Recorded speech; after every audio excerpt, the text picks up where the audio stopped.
저물어 갈 때 빈들에서 걸을 때 그때가 하나님의 때 내 힘으로 안 될 때 빈손으로 걸을 때 내가 고백해 여호와 이래 우리 모인 이곳에 주님 함께 계시네 우리 내 아버지 은혜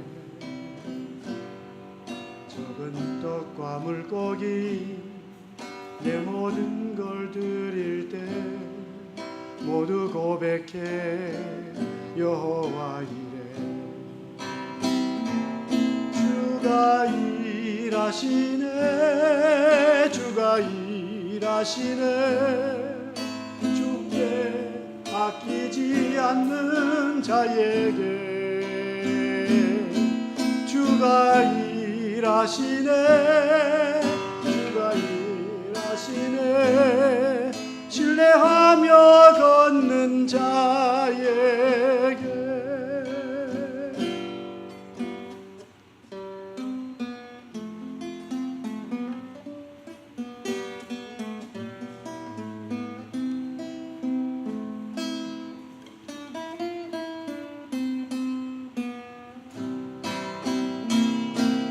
주가 일하시네 주가 일하시네 주께 아끼지 않는 자에게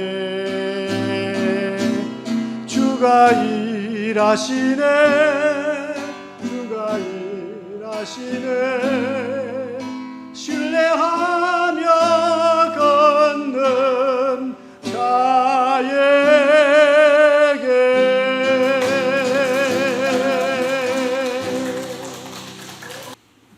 아이고 반갑습니다.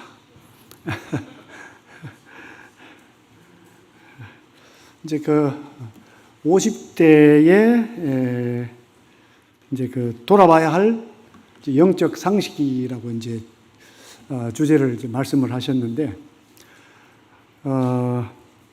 이제 그 오늘 이제 그 찬송 가사가 이제 주가 일하시네거든요. 주가 일하시네.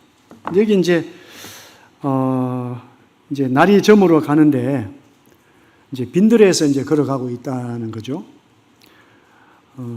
그런데 이제 그 예수님께서 그 제자들에게 이제 그 5,000명 또 한 번은 또 4,000명인데 이제 너희들이 먹을 것을 주라 그랬잖아요. 그런데 이제 이 보리떡 5개, 물고기 2마리 이제 밖에 없었죠. 근데 이제 주님께 드렸을 때 주님께서 그것을 이제 풍성하게 해 주셨어요.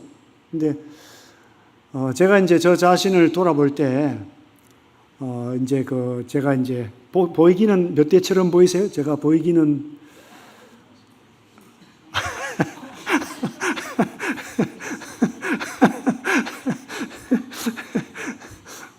근데 이제 어쨌든 제가 이제 뭐 20대도 지나고 또 30대도 지나고 또 40대도 지났고요. 이제 50대도 지났어요. 그 60 중반에 이제 제가 들어서고 있잖아요. 중반에 들어서고 있는데 확실한 것은 이제 시간이 가면 갈수록 그 힘이 떨어지더라. 그 시간이 가면 갈수록 그 자신이 없어요. 뭐 정말 더 할 수 없겠다 이런 생각이 들어요. 그래서 어떻게 보면 염려하고 산다면은 야 그래도 젊었을 때는 내가 젊음이 있었으니까 이렇게 할 텐데 이제는 이제 그 다른 그 외부 지역 교회를 방문하더라도 사역하시는 분들이 저보다 젊은 분들이 더 많잖아요. 이런 말씀을 드리면 좀 그렇습니다만은 젊은 사람들이 젊은 사람 초청하고 싶지 나이 든 사람 초청 잘 안 하고 싶을 거예요 아마. 갑자기 분위기 썰렁한가요? 이제 어떤 그 쓰임새를 생각했을 때 세월이 많이 지났구나. 또 어떻게 보면 나도 이제 어떻게 보면 다른 분들이 나를 볼 때 구시대의 사람이다. 이럴 수도 있겠죠. 그러니까 저는 이제 막 그냥 이제 그 비로소 젊음이 얼마나 소중한지, 젊음이 얼마나 영광스러운지 이제 그런 생각을 조금 하거든요. 그런데 이제 그러면서도 이제 그 우리 50대가 참 좋을 때다. 50대. 제가 뭐 80대 된 사람 같아. 죄송합니다. 이제 그 50대는 이제 경험하시겠지만은 이미 이제 많은 경험을 했잖아요. 많은 경험을 했고, 이제 그러면서 또 더 많은 과제를 눈앞에 두는 이런 시기인 것 같아요. 그래서 어떻게 보면은, 이미 이제 경험도 많이 하고, 또 많은 또 채널을 가지고 있으니까 어떤 일이 있을 때는 아마 이제 더 복잡해지는 시기가 아닌가. 차라리 뭘 모른다면 집중해서 할 수 있을 텐데, 오히려 50이 되면 이제 이미 많은 경험도 있고 또 채널도 많아지기 때문에 이제 더 혼란스럽고 이제 복잡한 시기가 될 수가 있을 것 같아요. 그렇지 않은가요? 채널이 별로 없어요? 성경만 보고 삽니까? 이제 벌써 이제 이미 이제 그 많은 여러 가지 어떤 통로에 이제 노출이 돼 있는 거죠. 그래서 이제 오늘 그래도 주제가 50대에 돌아봐야 할 영적 상식이에요. 영적 상식. 그래서 어떻게 보면 굉장히 소중한 주제를 정했다. 그래서 역시 우리 이 바나바죠. 바나바 인도하신 형제님들이 그 수준이 상당하시구나. 이 정도 주제를 정할 정도면은 제가 와서 말씀을 전하지 않더라도 이 자체적으로 교제도 다 할 텐데 괜히 제가 와가지고 그래서 제가 찬송만 부르고 가려고 그랬는데 어쨌든 참 좋은 주제라고 생각이 됩니다. 그러면서 저는 이제 여러모로 이제 생각을 하면서 이제 에베소서 3장 14절에 이런 말씀이 있어요. 이제 3장 전반부에서 이제 뭐에 대해서 말씀하시냐 하면 어떤 하나님의 경륜에 대해서 말씀을 하시죠. 하나님의 경륜. 어떤 경륜이냐 하면은 이제 3장 2절에 보니까 3장 2절에 이런 말씀이 있어요. 너희를 위하여 내게 주신 하나님의 그 은혜의 경륜을 너희가 들었을 터이라. 그러니까 이 에베소 교회 성도들을 위해서 이 사도 바울에게 주신 게 있어요. 그게 뭐냐 하니까 하나님의 그 은혜의 경륜. 이거를 이제 사도 바울에게 주셨는데 이 바울이 이미 에베소 교회에 있을 때, 에베소에 있을 때 여기에 대해서 말씀을 했다는 거죠. 이제 은혜의 경륜이 뭡니까? 은혜의 경륜. 은혜의 경륜이 뭐냐 하니까 이게 이제 그 4절에 보면은 그리스도의 비밀인데, 그리스도의 비밀, 그리스도의 신비죠. 우리 사람이 알 수 없는 그 신비한 것이 있는데 이 그리스도 안에 있다. 이게 이제 뭐냐 하니까요. 5절에 이제 그의 거룩한 사도들과 선지자들에게 성령으로 나타내신 것 같이 다른 세대에서는 사람의 아들들에게 알리지 아니하셨다 그랬어요. 여기에서 이제 우리가 이제 신학적인 용어로 뭐가 나오냐면 이제 세대주의가 나와요. 세대주의. 지금은 은혜의 시대다. 시대를 7시대로 구분하잖아요. 우리가 이제. 근데 이제 성경에 안 나타나 있는데 성경을 이렇게 분석하면서 이렇게 7시대로 이제 그게 이제 세대주의라고 그래요. 근데 또 세대주의가 뭐 또 복잡해요. 또 세대주의도 막 나뉘어요. 그런데 이제 그렇게 이제 하나님께서 우리에게 말씀하신 것은 복잡할까요? 아니면 단순할까요? 사실은. 단순해요. 누가 복잡하게 만들죠? 자꾸 학자들이 복잡하게 만들어요. 그게 저는 문제라고 생각을 해요. 하나님께서 우리에게 비춰주신 것만 알면 되는데, 더 깊이 들어가가지고, 이제 그걸 가지고 이제 전천년 세대주의, 후천년 세대주의, 무천년 세대주의 가지고 막 싸워요, 그거 가지고. 학자들이 막 싸우니까, 누가 좋아합니까? 사탄 마귀가 좋아하는 거예요. 그래서 여기 이제 이 세대에 있어서, 이제 지금은 은혜의 시대인데, 이제 중심이 뭐냐 하니까, 거기서 말씀하는 중심이 뭐냐 하니까, 전천년, 후천년, 무천년이 중요한 것이 아니고, 여기 보니까 6절에 이방인들이 6절에 복음으로 말미암아 그리스도 예수 안에서 함께 상속자가 되고, 함께 지체가 되고, 함께 약속의 참여한 자가 된다. 이게 진짜 중요한 거예요. 이방인이, 우리는 유대인입니까? 이방인입니까? 이방인이잖아요. 이방인인데 하나님의 은혜의 경륜 속에서 제일 끝에 있어야 되는데, 이 경륜에서 제외돼야 되는데 어떻게 되어 있습니까? 경륜의 중심에 있어요. 이게 놀랍잖아요. 우리가 전천년, 후천년 알 수도 있고 모를 수도 있는데, 우리가 하나님의 자녀이면 하나님의 역사에 어디에 있다? 중심에 있고 가장 중요한 역할을 하는 거죠. 그것 때문에 싸우고 이렇게 또 복잡하게 책을 몇 권씩 해가지고 배우고.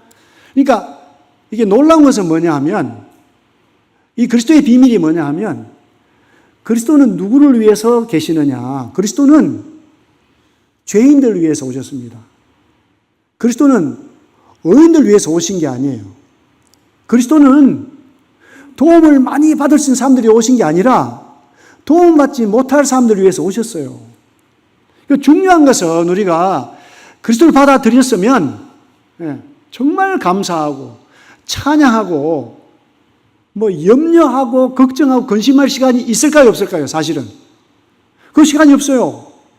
어떤 논을 가지고 논쟁할 시간이 있을까요, 없을까요? 없어요. 그거를 즐기고 그거를 나누고 그것을 따라가 살아가는 것이 중요하다고 하는 거죠. 그래서 이제 보니까 이제 7절에 이 복음을 위하여 그의 능력이 역사하신 대로 내게 주신 하나님의 은혜의 선물을 따라 내가 일꾼이 되었다. 그러니까 여기 이제 일꾼이라면 장로도 되고 집사도 되고 또 청구받지 않았더라도 또 우리 바나바 일꾼도 되고 또 구역의 일꾼도 되고 또 우리는 다 어디서 일꾼입니까? 가정에서, 직장에서 다 이게 이제 일꾼이라는 것이 원래 원어가 들어가면 집사예요, 집사. 그러니까 원래 장로 집사 이렇게 구분이 되는 게 아니라 장로나 집사나 다 같이 집사예요, 원래 집사. 사역자다, 사역자. 사역을 맡은 자들이다. 그 청거된 집사가 있고 청거 안 된 집사도 있는 거죠. 근데 우리는 교회를 계급적으로 묶어요. 물론 이제 장로들은 교회를 정말 책임을 져야 되고 영적인 일에 책임을 지지만은 어떻게 섬기느냐? 종으로서 섬기는 거예요, 종으로서. 어떤 회사처럼 제일 높은 탑이 되어가지고 이게 탑다운이래, 탑다운. 성경은 탑다운이 아니에요. 반대로 말하면 어떻게 될까요? 우리 공성형제님 거꾸로 하면 어떻게 돼요? 탑다운을 거꾸로 하면은 로우업인가요? 로우업? 없는다는데 이건 잘 없네. 아래에서부터 위로예요. 아래에서부터 위로. 성경 원리가. 어떻게 아래에서부터 위로가 됐죠? 하나님이 가장 높이 있었던 그 아들을 가장 낮은 곳에 보냈잖아요. 그게 예수님의 섬김이지 않습니까? 교회도 사실은 마찬가지예요, 교회도. 장로들이 권세가 있는데 이 권세가 막 다스리는 이런 권세가 아니라 무슨 권세죠? 섬기는 권세를 주셨다. 섬기는 권세. 좀 개념이 달라야 돼요. 그래서 저는 이제 개인적으로는 저는 이제 주님은 다 역사하세요. 일반 교회도 역사하시는데 요한계시록 2장 3장에 보면은 7교회가 나오잖아요. 7교회. 7교회는 이 세상에 있는 다 예수님 부르는 그 단체잖아요. 그게 이제 어떤 하나님의 종이 그곳에서 역사를 하고 있어요. 그건 전 부인하지 않아요. 그러나 가장 칭찬받는 교회, 그 빌라델비아 교회, 그 빌라델비아라는 뜻이 뭡니까? 형제 사랑이에요. 형제 사랑. 그게 빌라델비아 뜻이 형제 사랑이에요. 빌리아, 델로스 해가지고 형제 사랑이거든요. 그것이. 예. 그래서 한 가족으로서 형제로서 섬기는 거. 그 가운데 엄밀히 일하는 장로들과 집사들이 있는 것이지 뭐 더 뛰어나면 장로가 되고 덜 뛰어나면 집사가 되고 이게 아니에요. 여기 뭐라고 말씀하셨습니까? 일꾼이 된 게 어떻게 일꾼이 됐어요? 일꾼이 7절에 보니까 이 복음을 위하여 그의 능력이 역사하신 대로, 예, 능력이 역사하신 대로. 이 바울은 얼마나 큰 그 복음의 능력을 경험했을까요? 바울은 진짜 특별한 부르심을 받았잖아요. 어떤 분들은요 그냥 믿는 집에서 태어나가지고 있다 보니까 내가 믿는 사람이 된 거야. 그건 너무 크진 않잖아요. 자연스러운 거잖아요. 예. 그런데 하나님 어떤 사람을 쓰시느냐? 정말 드라마틱하게 부르는 경우가 있습니다. 드라마틱하게. 예. 괜히 또 영어가 나왔네요. 그런데 우리가 다 바울처럼 그렇게 부름 받았습니까? 그런데 어떨 때는 막 바울처럼 부름 받지 않았으면 구원을 못 받았다고 생각하는 분들도 있어. 막 신비한 경험을 해야 되는데 그렇지 않아요. 구원은 하나님이 쉽게 했을까요? 어렵게 했을까요? 쉽게 한 거죠. 이게 충격입니다. 구원이 정말 어려울 줄 알았더니 은혜야. 그저 주는 선물이죠. 이걸 못 받아들여, 이거를. 이걸 받아들이면 구원이잖아요. 근데 이거를 정말 감격적으로 받아들이는 사람도 있고, 아, 그렇구나. 이렇게 받아들이는 사람도 있어요. 그러면 이제 그 결과는 좀 차이가 나는 거죠. 뜨겁게 주님을 안 사람들은 뜨겁게 섬기는 거고, 그냥 더듬이지근하게 좀 더듬이지근하게 갈 수도 있어요. 근데 그게 인생의 끝은 아니죠. 어떤 분들은 더듬이지근하게 시작을 했는데 또 많은 드라마틱한 경험을 주셔가지고 나중에 보면 또 아주 그냥 놀라운 삶을 사는 분들도 있습니다. 그러니까 부르심이 다양하죠. 하나님 부르심은 정말 다양해요. 근데 내 편에서 어떤 정형화시켜서 항상 드라마틱하게 할 때는 이제 문제가 이제 있다는 거죠. 그래서 여기 보니까 하나님의 은혜의 선물을 따라 일꾼이 됐다는 거예요. 일꾼이 된 것이 내가 뭐 자질도 중요하겠습니다만은 하나님의 은혜의 선물을 따라서 됐다. 은혜다, 은혜. 근데 그 당시에는요, 이제 예를 들어 장로가 된다는 것이 이제 이 안수를 하죠. 하나님께 의탁하는 거죠. 왜냐하면 그 교회가 고난을 당할 때 장로는 도망가면 됩니까? 안 됩니까? 도망 못 갑니다. 지키고 있어야 돼요. 뭘 걸고 지키고 있어야 됩니까?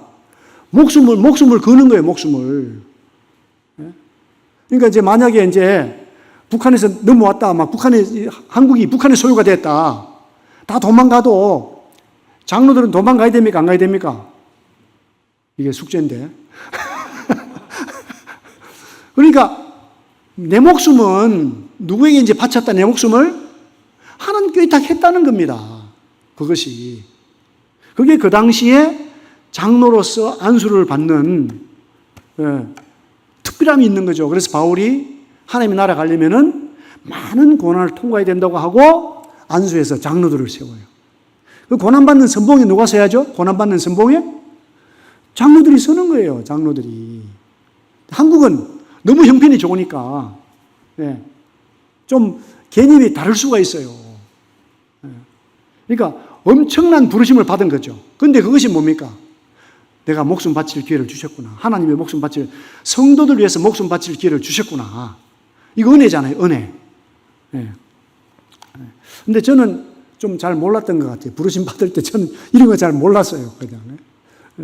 그러니까 이제 50이 지나 60이 지나니까 조금 정신이 차려집니다. 네. 그래서 이제 여기 보니까 8절에 모든 성도 중에 지극히 작은 저보다 더 작은 나에게 이 은혜를 주신 것은, 그러니까 바울이 여기서는 성도 중에 지극히 작은 저보다 더 작은 나에게 은혜를 주셨다. 바울은 사실 부름받을 자격이 없는 사람이잖아요. 그리스도인들 핍박하고 감옥에 넣고 또 돌 던지는데 이렇게 허락해주고 이랬던 사람인데, 죄인 중에 괴수라고 했는데, 여기서는 어쨌든 성도 중에, 모든 성도 중에 지극히 작은 자보다 더 작은 나에게 은혜를 주셨다. 이건 측량할 수 없는 그리스도의 풍성함을 이방인에게 전하게 하시고, 영원부터 만물을 창조하신 하나님 속에 감추었던 비밀의 경륜이 어떠한 것을 드러내게 하려 하심이라. 그러니까 이 경륜이 얼마나 소중한지, 이것을 나타내는 것이 나의 삶의 목표다. 이제 뭐냐 하니까 답이, 이는 이제 교회로 말미암아 하늘에 있는 통치자들과 권세들에게 하나님의 각종 지혜를 알게 하려 하신다. 이게 굉장히 중요한 거죠. 그리스도인으로 살아가는데 이 세상에서 우리가 다양한 모습으로 살아갑니다마는 삶의 목적이 뭐냐? 교회를 통해서. 이 교회라는 건 뭐죠? 교회는 그리스도의 은혜를 깨달은 분들의 모임이에요. 모임. 그래서 여긴 지역교회죠. 지역교회도 있고 우주교회도 있고, 어떻게 보면 가정부터 이게 작은 교회가 될 수 있어요. 그래서 우리는 너무 우리는 말씀 속에서 어떤 지역교회에 대해서 너무 강조를 해요. 지역교회. 지나치 강조해도 나쁜 건 아닙니다만은, 그 모임들이, 그 모임의 목적이 뭐냐. 여기 이제 우리가 이제 예를 들어 이 바나바 반도 모였다면 목적이 두 가지예요. 하나는 뭐죠? 어떻게 복음을 전하는 데 동역할 것인가. 둘째로는 어떻게 우리 모임을 통해서, 이제 여기 보니까 뭐예요? 이게 하늘에 있는 통치자들, 영적인 존재들, 권세들에게 어떻게 하나님의 각종 지혜를 알게 할 수 있는가. 이게 목적이거든요, 이것이. 그러니까 제가 이제 이렇게 선교센터에서 중국인들에게 복음을 전하고 있습니다만은, 이제 선교센터에서 자칫 잘못할 수 있는 게 뭐냐 하면, 우리는 전도만 하면 된다. 전도만 하는 거죠. 또 우리 CBF 같은 경우에는 우리 대학생 선교단체다. 선교만 하는 게 중심이라고 그래요. 항상 두 가지죠. 어떤 모임이든지 첫 번째로 복음, 둘째로는 원리, 교회의 원리. 하나님께서 나타내고자 하시는 그 비밀. 이것을 어떻게 이 두 가지를 할 때 균형이 잡히거든요. 균형이. CCC 같은 경우에도 선교단체다. 내비게이터도 교회는 없다. 이렇게 말해요. 교회가 정말 소중하거든요. 교회 이름으로 모이거나, 교회 이름으로 모이지 않거나, 정형화됐거나, 무정형화됐거나, 강조점이 어디 있죠? 두 가지라니까요. 복음을 전하고, 그리스도의 성품을 나타내는 것, 두 가지. 그건 뭡니까? 그게 이제 우리가 이제 50대가 됐다. 60대가 되어 간다. 이 기초에 서 있어야 된다, 기초. 우리가요, 이제 어떻게 보면 저도 이제 마찬가지입니다만은 많은 요구 조건들이 있습니다. 많은 요구 조건들이. 근데 제가 할 수 없는 게 너무나 많아요. 근데 제가 정말 집중해야 될 게 뭐죠? 두 가지예요. 두 가지. 복음을 전하고 그리스도를 닮아야 된다. 복음을 전하고 그리스도를 닮는 거거든요. 함께 여기 모여서 우리가 하는 게 뭡니까? 어떻게 복음을 전하는지, 어떻게 함께 그리스도를 닮아가는 건지, 이게 중심이에요, 이게. 그래서 때때로는 속아. 너무 지역교회가 커요, 지역교회. 만약에 교회 안 나오면 난 죽일 사람 같아. 그렇게 말한다면 사도 바울은 교회하고 별로 관계없는 사람이에요. 사도 바울은 맨날 여행하고, 지금도 에베소 쓸 때는 어디 갇혀 있어요? 감옥에 갇혀 있어요. 모르겠어요. 만찬을 뭘로 할지. 그 감옥에서 콩나물밥을 주는지 모르겠지만, 그거 뜯어먹으면서 예배를 드리는지 모르겠어요. 어떤 분들은 아주 보수적인 분들은 왜 떡이 무교병이 아니냐 하고 따지겠죠. 또 음료수 하나 마시고 주님 피다 그러면 왜 발효된 포도주를 안 쓰냐. 포도주 또 발효됐나 이것 때문에 또 싸우잖아 또. 이게 본질이겠어요? 갑자기 분위기 썰렁한데. 중요하죠. 중요하지만은 신약교회 원리는요, 뭐냐 하면 어디서나 공통적으로 자연스럽게 모일 수 있도록 자유를 주신 거죠. 자유. 사마리아 이제 여인이 그랬잖아요. 우리 조상들은 예배 드릴 곳이 예루살렘이 있다 하더군요. 이제는 때도 아니고 장소도 아니고, 이제는 신령과 진정으로 성령과 진리 안에서 예배를 드리는데, 예배 드릴 때 찾는다. 뭐가 중요하죠? 성령 안에서, 진리 안에서 제대로 하나님과 사귀고 교제하는 것이 예배의 개념이잖아요. 우리가 아무리 떡과 잔을 가져다 놓고 뭐 이렇게 떡과 잔을 떼먹고 있는데 이 그리스도와 깊숙한 사귐이 없다. 그럼 예배의 본질에서 상당히 많은 것이 빠지는 거죠.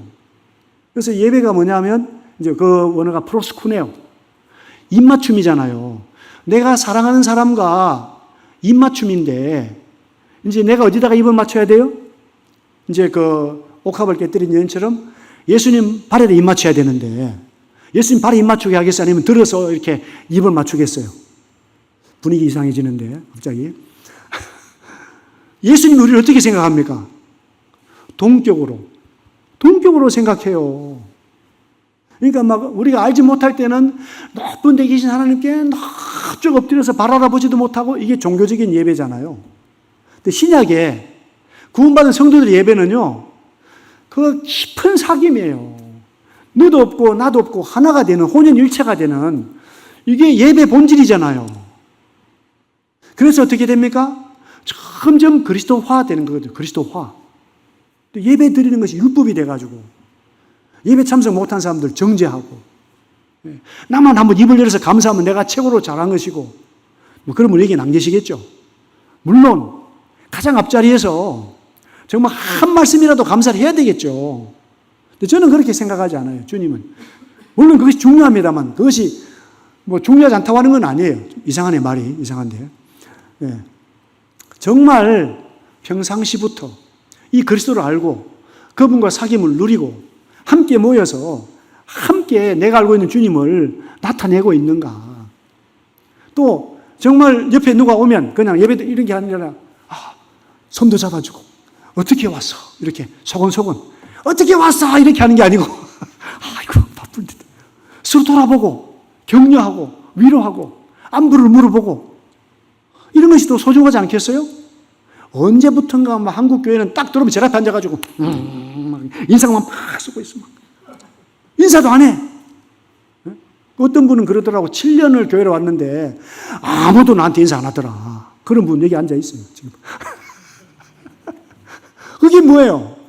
새로운 영혼이 왔으면 다 환영하고 만나서 기뻐하고 자리 없는지 살펴보고 불편함을 살펴봐야 되는데 나만 그냥 이게 뭐죠?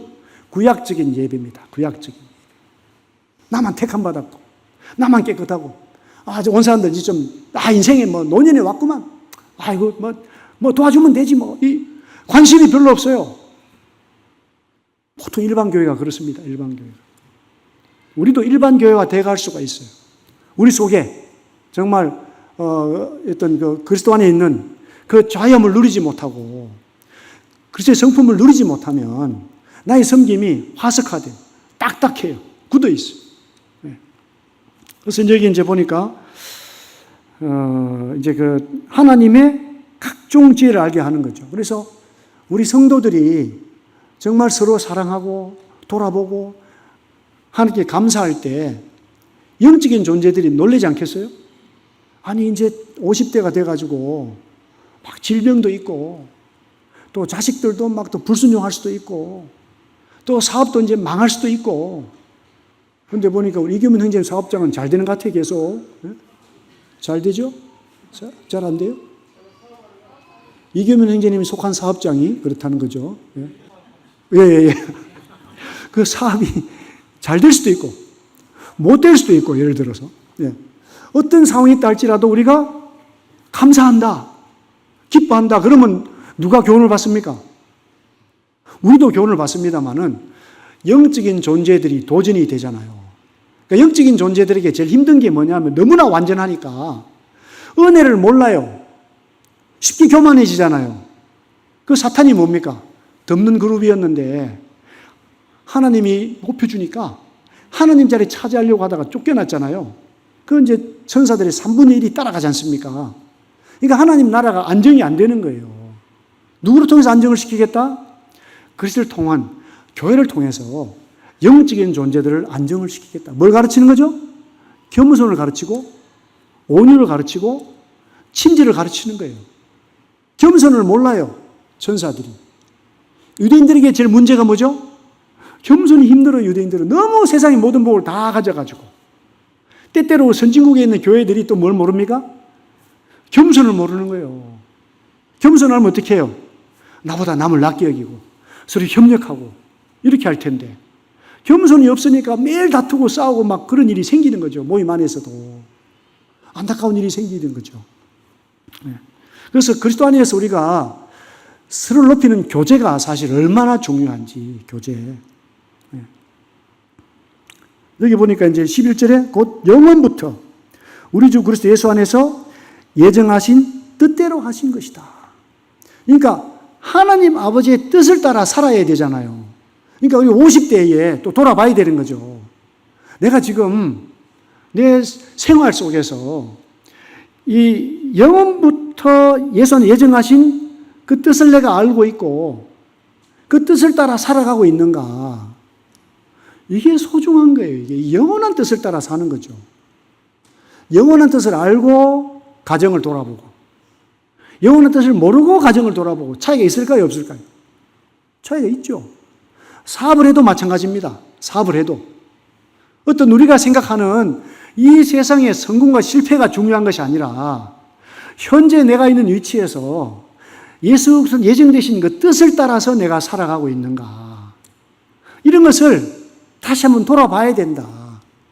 왜냐하면 지금 영향력이 가장 높을 때입니다. 지금 50대.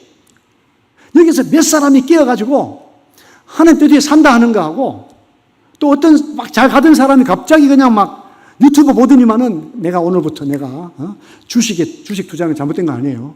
내가 주식에 전념하겠다. 분위기 안 좋아하시나 보다 주식은. 별로 관심이 없으시네. 예? 뭐 주식이 올라가면 겨울 때 표시가 주식이 내려가면 겸손은 50대에 그렇게 살고 있다면 인생이 흡이잖아요. 인생이 흡이에요.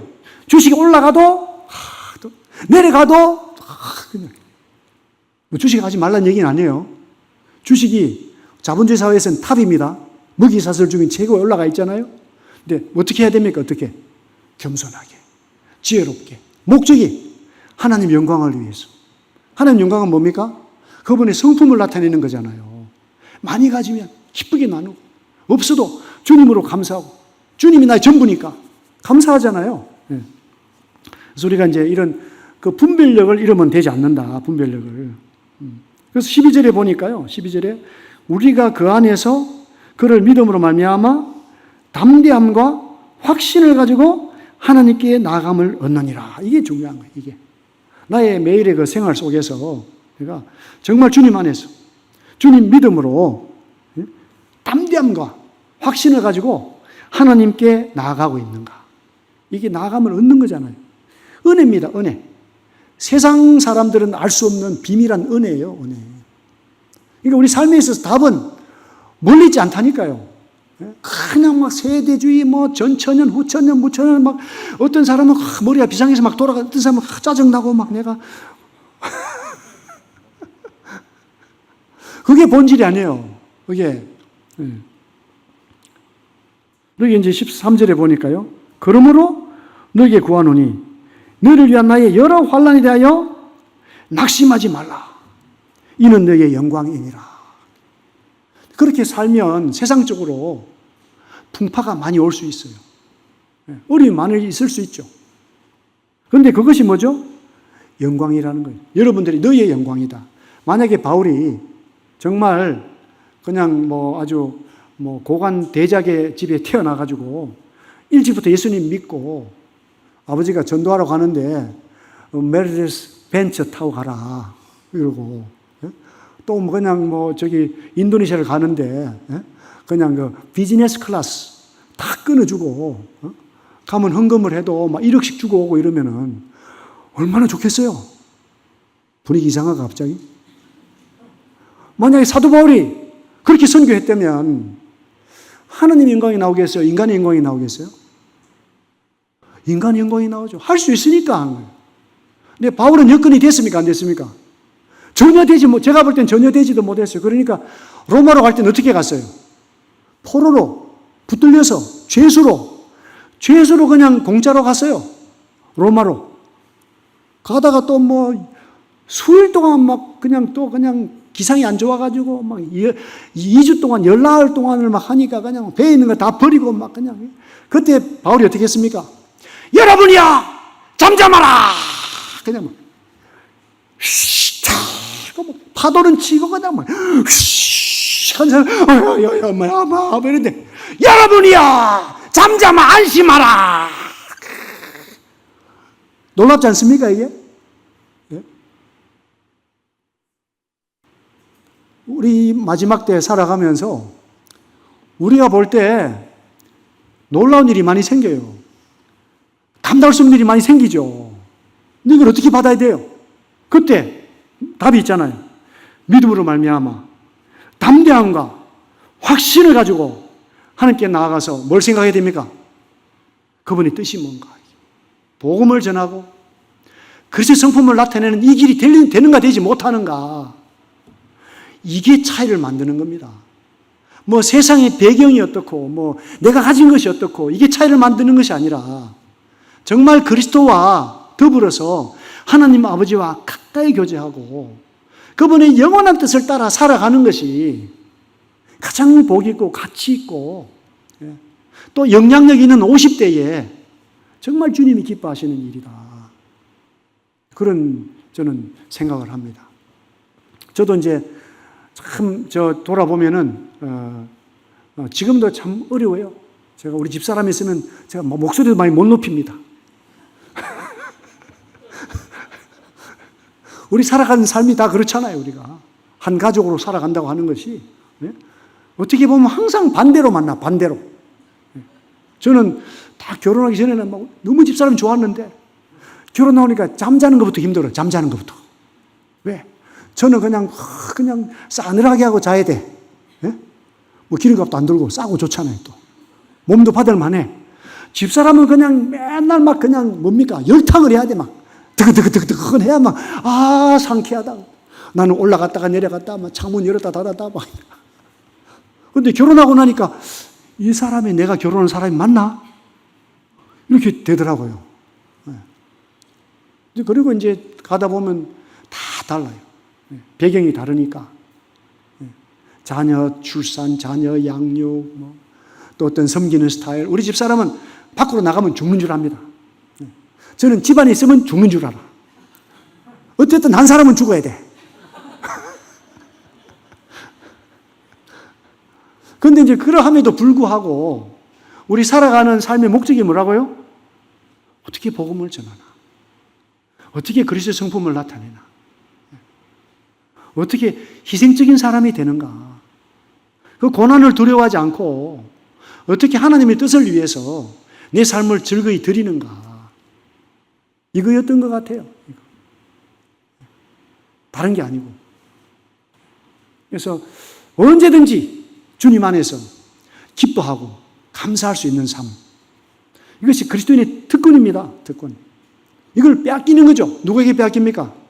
사탄 마귀에게 빼앗겨요. 안타까운 것은 70이 넘어서 노종들이 이런 기쁨이 없어요. 노종들이. 조건이 많아지고. 어려워하고. 그런데 내가 만약에 침대에서 누워있다면 어떻게 누워있어야 되겠습니까? 우리 김상훈 형제님이 찾아왔어. 김상훈 형제님. 상훈을 바라고 찾아오고 아닐 텐데. 찾아와서. 형제님 힘드시죠? 그럼 제가 어떻게 답해야 되겠어요? 삭신이 쑤시고 죽겠어요. 이렇게 해야 되겠습니까? 아이고, 젊을 때가 좋았었는데. 어떻게 해야 되겠어요? 형제님. 저는 제가 이때까지 잘못 섬겼어요. 제가 힘 있을 때 마음대로 돌아다녔는데 누워있어 보니까 정말 성도를 위해서 기도하겠군요. 주님이 너무 감사해요. 저는 걱정하지 마시고 다른 연약한 분들이 많은 형제님 돌아보세요. 이렇게 해야 되겠죠? 그렇게 안 해야 되겠어요? 답이 없으시네. 우리가 생각할 때는요, 좀 뭔가 막 준비가 돼야 섬길 수 있을 것 같지만 하나님 섬기는 데는요, 조건이 필요가 없어요. 어디서든지 어떤 상태든지 하나님 섬길 수 있습니다.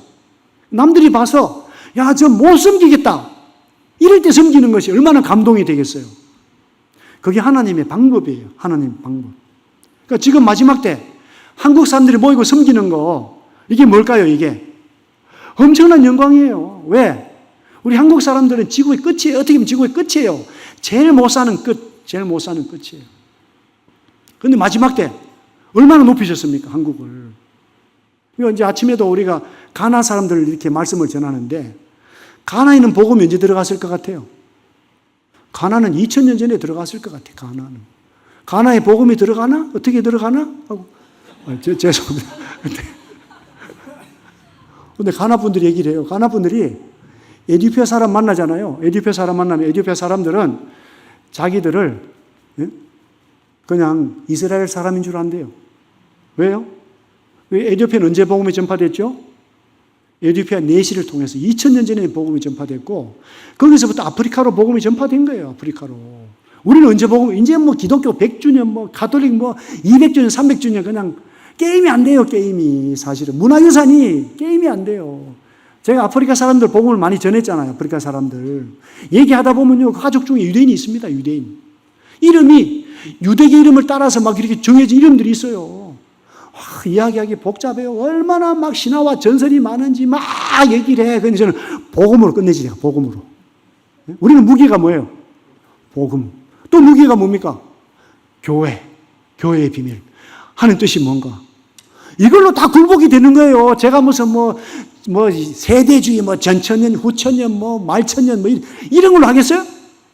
성경으로 그냥 누구든지 그냥 성경의 두 가지 이걸로 그냥 끝장내는 거예요. 그냥 이걸로. 여기에 능력이 있습니다. 여기에 능력이 있어요. 여기에 우리가 정말 겸손하고 온유하고 친절하고 이렇게 했을 때 거기 주님이 약속하셨잖아요. 복된 삶을.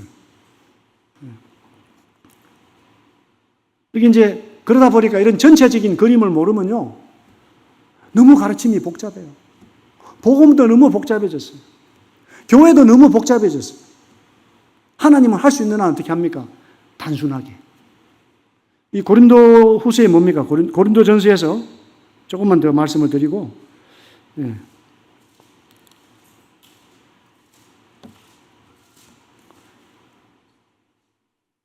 제가 개인적으로 하면은 목소리 많이 못 높입니다. 제가 뭐 높일 게 어디 있겠어요. 근데 또 목소리 낮추면 좋으실까봐 제가 또 그렇습니다.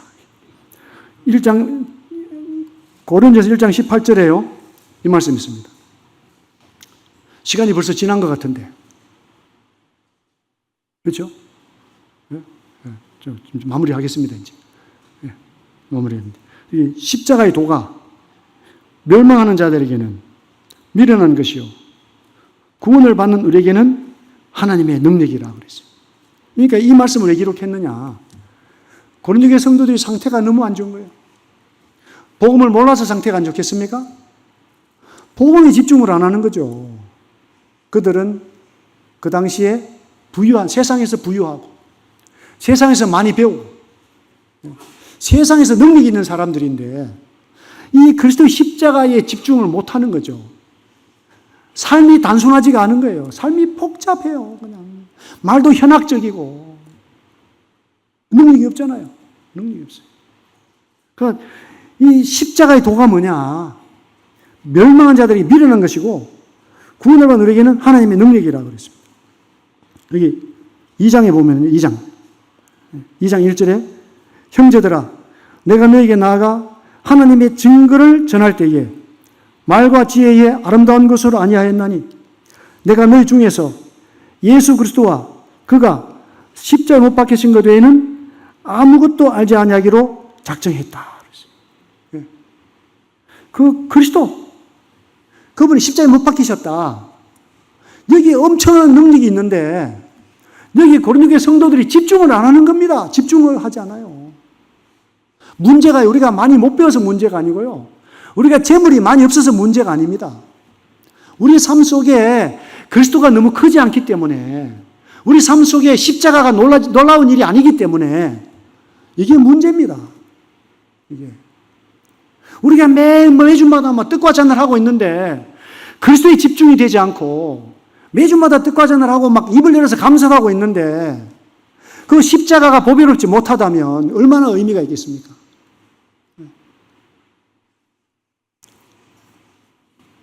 그래서 이제 고린도 후서에서는요, 이제 뭐라고 말씀하시냐면은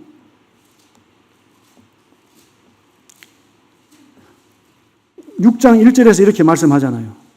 6장 1절, 고린도서 6장 1절에서 우리가 하나님과 함께 일하는 자로서 너희를 권하노니 하나님의 은혜를 헛되이 받지 말라. 이르시되 내가 은혜 받을 때에 너에게 듣고 구원의 날에 너를 도왔다 하셨으니 보라 지금은 은혜 받을 만한 때요 보라 지금은 구원의 날이로다. 왜냐하면 이거는 복음 전할 때 말씀이 아니잖아요. 이건 누구한테 주는 말씀이죠? 고린도교회 성도들에게 주는 말씀이에요. 왜? 성도들이 은혜를 헛되이 받았거든. 왜? 은혜를 제대로 받아야 세상 물질보다도 세상 지식보다도 그리스도가 소중한데 이분들에게는 자기 체면이 자기 지위가 이게 더 중요한 거예요. 그러니까 서로 시기하고 질투하고 싸우고 잘못해도 잘못했다고 반성도 하지도 않고 그러잖아요. 근데 바울이 구원을 점검해봐 그러겠어요? 그게 아니잖아요. 받은 은혜를 생각해 보세요. 그러니까 이분들이 구원받았는데 누구 앞에 안 나갑니까? 그리스도 앞에 나가질 않아요. 예배당은 가겠죠. 뜻과 자는 대하겠죠. 누구 앞에 안 나갑니까? 그리스도 앞에 안 나가는 거죠. 스스로 징계받는 거예요, 징계. 교회에서 징계는 아무한테나 주는 게 아니에요. 교회의 권고를 받지 않고 자기 삶을 뉘우치지 않을 때 정말 형제인지 아닌지 한번 교제권에서 끊어보면 교제권에서 끊었는데도 기쁘게 잘 살아간다. 그럼 정말 구원을 못 받았나 이렇게 하는 거잖아요. 근데 성도들 중에서 스스로 교제를 끊어버려요. 스스로. 얼마나 위험해요. 얼마나. 그래서 이제 이게 구약에서부터 인용됐잖아요. 하나님이 받으실 때에, 하나님 받으실 때에. 2절에 원래 이제 하나님 받을 만한 때에, 너에게서 듣고 구원해 주신 날을 널 도왔다. 지금은 하나님이 받아주시는 때고 지금은 구원의 날이다. 그런데 안 나가요. 누가 안 나갑니까? 그런데 왜 성도들이 교만해서 안 나가는 거죠? 자기 지식을 의지하고 육신의 쾌락을 의지하고 교만하고 자기 방법대로 교회를 나가는데 자기 방법대로 살아가는 거예요. 자기 방법대로. 그래서 그들에게 뭐가 부족합니까? 고린도후서 7장에 보면은요. 7장 1절에 이렇게 말씀. 그런즉 사랑하는 자들아. 그래도 바울은 사랑해요. 이 고린도서 때는요. 고린도교회 성도들이 사도 바울은 사도가 아니다 이렇게 막 비방할 때입니다. 사도 바울은 돈만 사랑한다 이렇게 말해요. 저 같으면 다시 안 간다 막 이럴 텐데 눈물로 편지를 써요. 눈물로. 부모가 자식에게 내가 그리스도의 주되심과 여러분의 종된 걸 선포한다 이렇게 말했어요. 사랑하는 자들아. 이 약속을 가진 우리는 하나님을 두려워하는 가운데서 거룩함을 온전히 이루어 육과 영의 온갖 더러운 것을 자신을 깨끗하게 하자. 상태가 좋아지면 진짜 하나님을 알게 되고 하나님이 두려워요. 하나님을 섬길 대로 섬기는 거죠. 진정한 회개는요. 상태가 좋을 때 일어나요. 상태가 안 좋으면 회개가 없어요. 그게 고린도교회 성도들이 회개가 없잖아요. 다 자기 중심으로 생각해요. 뭐 이 정도는 할 수 있지. 뭐 이렇게 사는 다 사는데 이렇게. 근데 은혜를 정말 제대로 받고 우리의 삶에 주님을 닮은 삶을 살아가면 저절로 주님을 경외하게 돼 있고 성령의 충만 가운데서 정신을 차리고 살게 되는 거죠. 그래서 고린도서에는 사도 바울의 간증으로 가득 찼습니다. 내가 어떻게 목숨을 걸고 여러분을 섬겼는가. 여러분 나를 부모라고 하지 않아도 난 여러분을 자식처럼 대하고 있다. 변함없는 사랑, 변함없는 섬김. 그래서 우리가 50대가 됐는데 이런 원리로 교회 안에서도 언제든지 사랑한다. 자식들에게도 언제든지 사랑합니다. 또 부모님들이 이제 막 그냥 80대, 90대 막 애기 같아. 영원히 사랑합니다. 영원히 사랑할 기회가 없습니다. 가시니까. 어떻게 하면 이렇게 영원하신 뜻을 따라 살아갈 수 있는가? 이게 우리에게 있는 50대의 건강한 영적인 상식이 되리라고 믿어요. 그러니까 우리가 새로운 것을 배우는 것이 아니라 우리 가운데 있는 소중한 것을 놓치고 살고 있지는 않은가. 아무나 다 누릴 수 있도록 해주신 건데. 그래서 공부를 잘하는 학생은요, 참문서가 있긴 있습니다. 근데 뭘로 공부합니까? 참고서로 공부합니까? 교과서로 공부합니까? 답이 없으시네. 교과서에 충실해야 돼요. 교과서. 그 참고서가 필요한 균형을 맞춰야 돼요. 균형을. 그래서 정말 우리가 주님 앞에서 부름받았고 살아가는데 정말 중요한 것이 무엇인지 이것을 좀 잘 생각하시고, 저는 사실 많이 생각하지 못하고 막 된 대로 살았는데 말씀이 있으니까 저절로 그렇게 가더라고요. 말씀이 있으니까. 이 은혜잖아요, 은혜. 하나님은 딱 돌아보고 나니 그래도 뭐 잘못한 것이 많지만은 그래도 이 두 가지 중심으로 내가 살았구나. 두 가지 중심으로.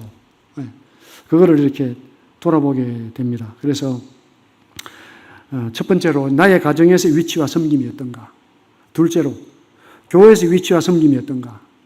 세 번째로 또 직장에서 어떤 분들이 명태도 하셨는데 어쨌든 그 위치와 섬김이 어떤가.